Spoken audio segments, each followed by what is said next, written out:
Здраво на сите, како што ви најавив претходно, секоја неделя ќе пикирам по неколку трейдови, што ги имам направено на лайв трейдинг сесиите уживо и кои што ќе ви ги објаснувам отпосе добрите и лошите страни, влезовите, излезите, што сметам дека сум направил добро, што сметам дека сум можел да направам подобро за врз база на нив да можете да научите какви различни типови на стратегии и трейдови има и да ви помогне тоа у целата едукација за да бидете подобар трейдер.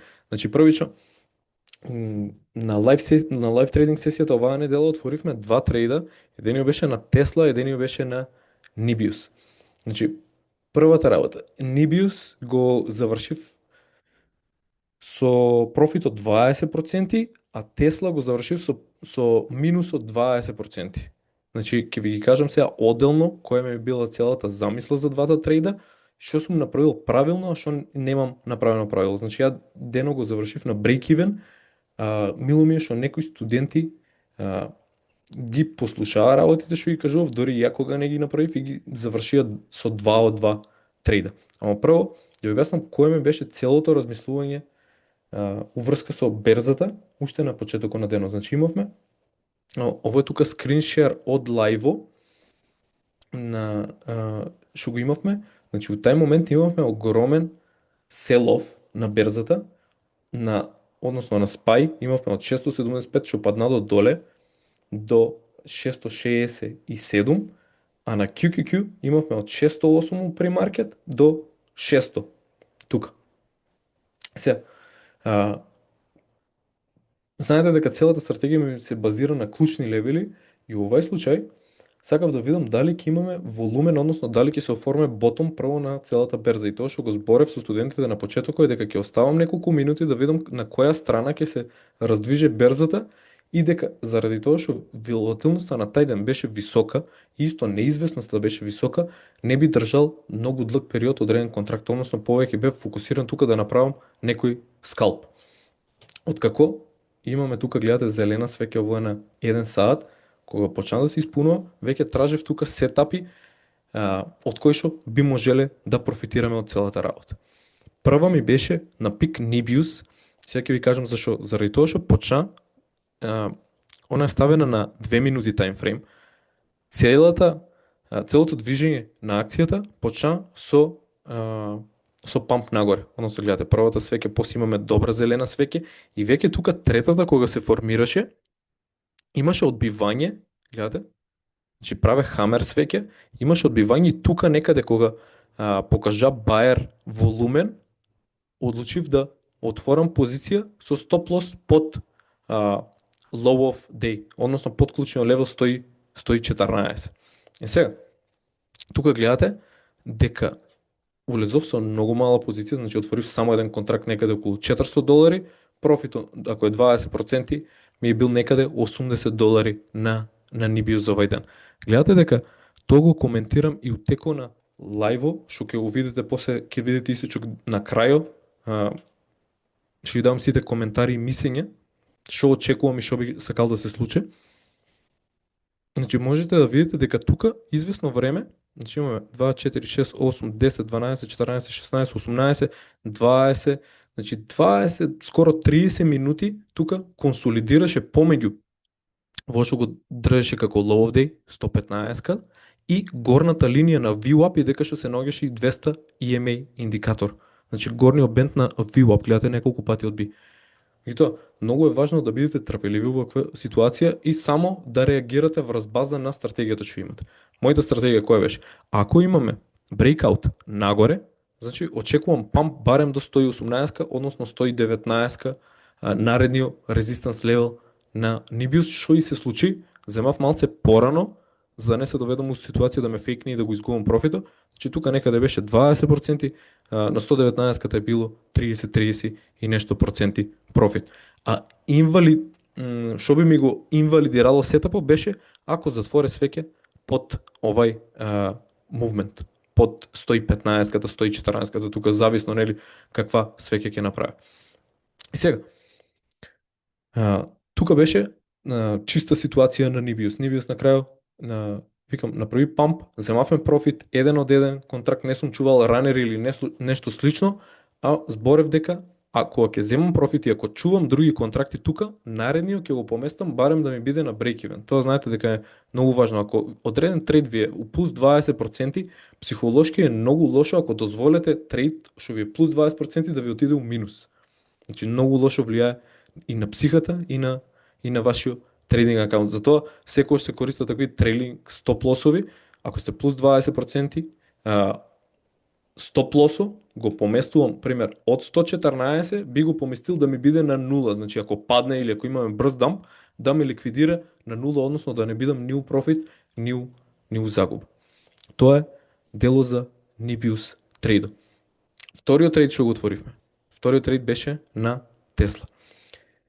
Прво, значи имавме доле беше под клучниот левел што беше 400. Првото нешто што го чекав е да направи реклейм на 400, односно да го претворе од резистенс у сапорт, што го направи. Значи имаме тука две одбивања, после тоа зема залет, нема убава затворена свеќа, оваа е веќе окей и наредната веќе имавме многу добар памп, односно покажа се волумен дека луѓето се спремни да ја купуваат акцијата по оваа цена у овај момент, баш кога SPY QQQ го формира овај ботом што ви го спомнав претходно. И сега, кога причината, односно моментот кога одлучив да влезам у трейдот на Тесла беше кога се формира оваа свеќа, односно кога варна доле до 400, покажа памп и затвори над VWAP. Гледате дека тука се убаво поместуваат. Убаво се местат EMAs, не идеално, ама окей за ваков трейдинг и ја би го преземал ризико за потенцијалниот профит што би го остварил. Кога затвори свеќа над VWAP, ми беше окей, тука ќе го ставам како клучен дел за влез, малку над левел од 400. И наредно нешто што ќе сакам да видам кај Тесла е само да имаме памп. Значи сакам да видам памп, односно да имаме убава, голема, зелена свеќа, како оваа, и оваа некаде тука отиде до 403,5 некаде, и веќе тука имавме 25% на профит на Тесла за толку краток мувмент. И тоа што го искоментирав претходно е дека ме плаше тоа што тука имаме daily SMA 20. Оваа тука линија, ако можете да ја забележите. Значи тоа кога видов ми беше окей, ризико е поголем тука, не е наидеалниот сетап, ама врз база на претходното движење на Тесла и што направи реклейм на 400, ми беше окей, тука до 403, 404 ако направи убав памп, би земал профит и би излезел од акцијата. Што направив лошо у целата работа, односно не си го слушав, не си го почитував доволно мојот трейдинг сетап. Тоа што зволив Тесла да ми отиде плюс 20% тука, не земав профит, полакомив се заради тоа што мислев дека ќе пробие, ќе направи сквиз уште погоре, барем до 405 и после тоа кога падна, дозволив да ми отиде под нулата, односно под break-even, отиде ми на минус 20%, односно падна тука до левел од 400, па ја почнав викам окей, ќе го оставам, мала позиција ми, слични работи, тоа е нешто што можам многу да го подобрам. Идеална ситуација ќе беше 20% профит ми праве тука, веќе кога го добив пампо што го очекував, и кажави неколку студенти го земаа профитот тука. Второто најдобро сценарио, и да не земев тука, беше да си ставам стоп лос на 0, односно да не бидам ни у плюс ни у минус. И ќе го завршев денот со еден профит од Nibius од 20% и еден break-even, значи ни у плюс ни у минус на Тесла. Денот ќе го завршив у зелено, заради тоа што не си го почитував сетапо и стратегијата, дозволив да имам еднаков профит, еднаков лос, што не е добар win-loss ratio. Ама не е секогаш се идеално кога се тргува у real time, така да и ја правам грешки и ја се трудам секој нареден пат да не ги повторувам, а уште повеќе да го пренесам тоа на студентите да не ги прават и моите грешки да знаат подобро тоа. Ама да сумираме, значи Тесла трейдо влезо беше заради тоа што направи реклейм на 400, а, на 400 левело, после тоа дека одби од 400-ката, затвори над VWAP, одлучив тука да влезам со стоп лос малце под 400. Сакав само да имам памп заради тоа што не беше многу неизвесен пазарот тај ден и дека имаше висока волатилност, сакав еден памп, добив го пампо, не го земав профито и тоа ми е грешката. Не го ставив стоп лосо на нула, тоа ми е втората грешка и дозволив овај трейд да ми биде у минус. Кај Nibius беше перфектна екзекуција. Добив тука сигнал дека окей, има висока шанса да продуже пампо над 114 да оде до 119, направи влез со мала позиција. Знаев дека тука 116 е резистен заради тоа што е горна линија на VWAP и 200 EMA. Целта ми беше да направя breakout, да ми отиде до 118, да земам профит и да излезам од целата позиција, што и испадна како што треба. Сега, у продолжение, погледнете како изгледаше тоа на лайв трейдинг сесијата. Ајде да видиме. Nibius 116 ми се спремни, ќе видиме сега што ќе направиме со нив. Многу голем спред има кај мене. На Interactive Brokers не знам како е, ама тука има многу голем спред. Улавам 116. Улавам со мала позиција на Nibius на 116 страйк, заради тоа што гледате каков баер волумен имаше од тука од двете EMAs, што се одби. После окей зелена свеќе. Свиѓа ми се, сакам 116 да пробие, памп да направи нагоре, зимам профити, аут. Сваќате зашо отварам тука, нели?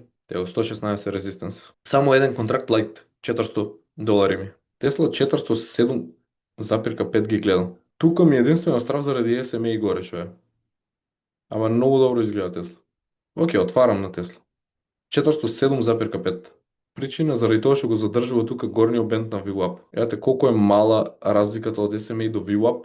Сметам дека има јачина да пробие нагоре и ако пробие нагоре би бил 404 прв прайс таргет, после 406. Тесла. Бум. Опа. Плюс 10% и на Тесла, дечки. Кој е задоволен може да си зима профит. Тесла тука веќе пишувате дека сте 25% у плюс, не дозволувајте да ви оде под нула. Не дозволувајте. Без разлика што ќе се случи. Nibius, тоа е тоа. 118. Браво.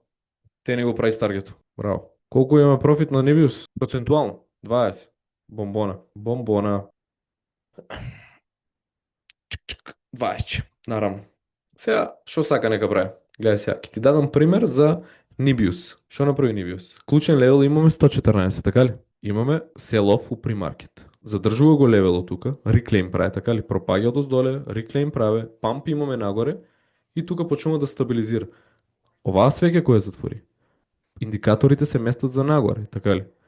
И после имаме уште една проба да продаде надоле и наеднаш имаме hard buy тука. Гледате каков buy имаме. Candlestick прават. Хамер. И сега тука викам, окей, над левел 8, ама тука покажува добар волумен. Единствено нешто што треба да направи е да пробие горен дел на VWAP и 200 SMA. И 200 EMA. И гледате колку време се бори тука. Додека пробие. До 9:56, до тоа е 2:56 наше време. Секогаш кога има, значи, јас сум ви кажал, индикаторите не ми се толку важни, на мене ми се само дополнителна конфирмација. Ја ги гледам левелите правично и волумено. Левел, волумен, после ги гледам другите дополнителни работи. Јасно ли ви? 400 ако пробие надоле, излавам од Тесла.